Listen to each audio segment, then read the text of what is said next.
দালাল, দালাল, দালাল, ভুয়া, ভুয়া, ভুয়া।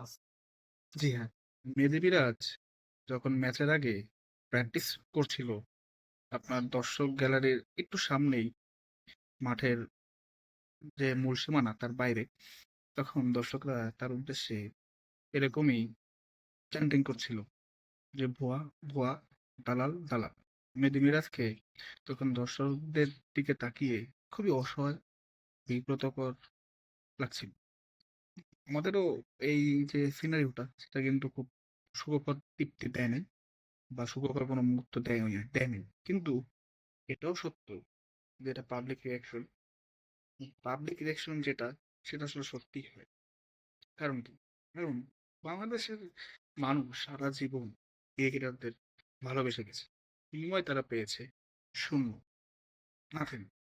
জাস্ট ভালোবাসে, একতরফা ভালোবাসা। বাপ্পারা সিনেমা ছিল না, বাপ্পারা সব সময় তার মনের সবটুকু আবেগ দিয়ে প্রেমিকাকে ভালোবাসত, কখনোই তার সাথে তার মিল হয়নি। সেক্ষেত্রে পাপ্পারাজের লাইফে সে ভালোবাসলেও তার যে প্রাপ্তির খাতা, সেটা সবসময় শূন্যই রেখেছে বাংলাদেশের সিনেমা ডাইরেক্টর বা প্রডিউসার। ঠিক তেমনি আমরা যারা সাধারণ দর্শক, তারা বাংলাদেশ ক্রিকেটকে ভালোবাসলেও, বাংলাদেশের প্লেয়ারকে ভালোবাসলেও, এই ভালোবাসাটা একতরফা। তার বিনিময়ে আমরা কখনো ডার্টি হার্ড ওয়ার্ক, কখনো আয়নায় রেখে দেখা, কখনো ফজরের নামাজের পর প্র্যাকটিসে আসা, কখনো পেন কিলার নিয়ে মাঠে অনুশীলন করা, এসব পেয়েছি বিনিময়ে। এসব বাক্যই মূলত আমরা ফিডব্যাক হিসেবে পেয়েছি।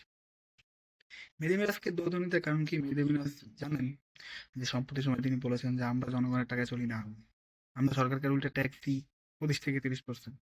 সো বিসিবি এবং আইসিসি থেকে আমরা আয় করি। আপনারা যে বলেন যে জনগণের টাকায় আমরা চলি, তা ভুল, আমরা আপনাদের টাকায় চলি না। এর ফলে মূলত জনগণ বলছে যে মেহেদী ভাই, একটু লেখাপড়াটা করার দরকার ছিল। কারণ বিসিবি আইসিসির রেভিনিউ আমরা দর্শকরা খেলা দেখি বলেই, এই দুচুক দিয়ে আপনাদের বারবার লানত পারফরমেন্স দেখি বলেই এই রেভিনিউ জেনারেট হয়, এবং তার একটি লভ্যাংশ আইসিসি আপনাদের দিয়ে থাকে এবং বিসিবি দিয়ে থাকে। দেন আপনার আসে কি? এই স্পন্সর। স্পন্সর কেন আসে? কারণ তাদের আপনার স্বার্থ এখানে জড়িত। কেন জড়িত? যে মানুষ দেখবে, এর জন্য অ্যাডভার্টাইজমেন্ট। ঠিক একই কারণ। টিভি ব্রডকাস্ট রাইটিং, আমরা টিভিতে খেলা দেখি বলেই তো আপনার বিভিন্ন চ্যানেল এত টাকা দিয়ে খেলার যে সত্য সেটা কিনে। এছাড়াও আপনার তাসকিন, মিথুন, এরা যখন খেলছিল দেখলাম জনগণ দালাল বলছে, দালাল, দালাল, ভুয়া, ভুয়া। এখন মোটেও এগুলা সুখকর নয় বা সমর্থনযোগ্য নয়। বাট প্লেয়ারদেরও বুঝতে হবে যে আমি যেহেতু পাবলিক ফিগার, সেহেতু আমার কথাবার্তা হিসাব করে বলতে হবে।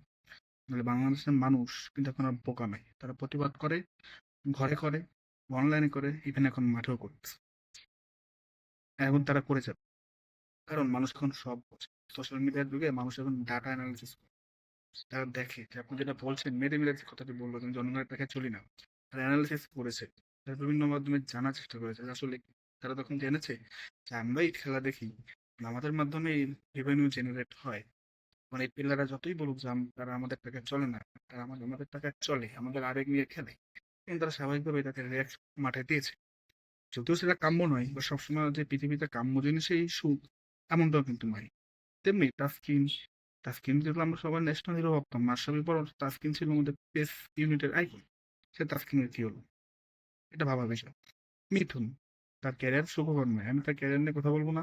এবং অ্যাজ এ প্লেয়ার আপনি সবসময় যে সফল হবেন সবাই, এটা কিন্তু না। তারপরও মিথুন ক্লাবের সভাপতি, তার উচিত ছিল ব্যাপারটা সুন্দর করে হ্যান্ডেল করা। সে বিপিএল বয়কটেরও ঘোষণা দেয়।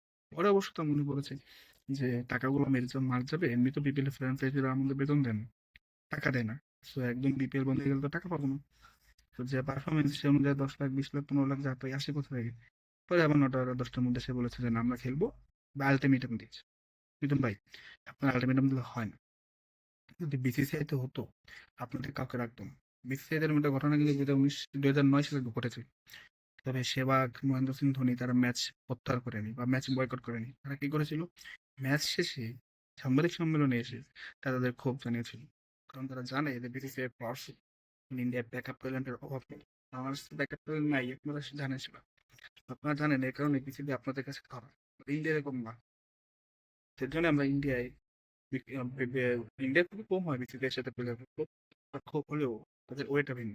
কারণ তারা একে তো বড় মোবাইল ক্রিকেটার, দ্বিতীয়ত তাদের মধ্যে কিছু দায়িত্ববোধ এবং দেশত্ববোধ রয়েছে। এটা আপনাদের মধ্যে দেশত্ববোধ রয়েছে, বাট সামহাউ প্রশ্নবিদ্ধ। ধন্যবাদ।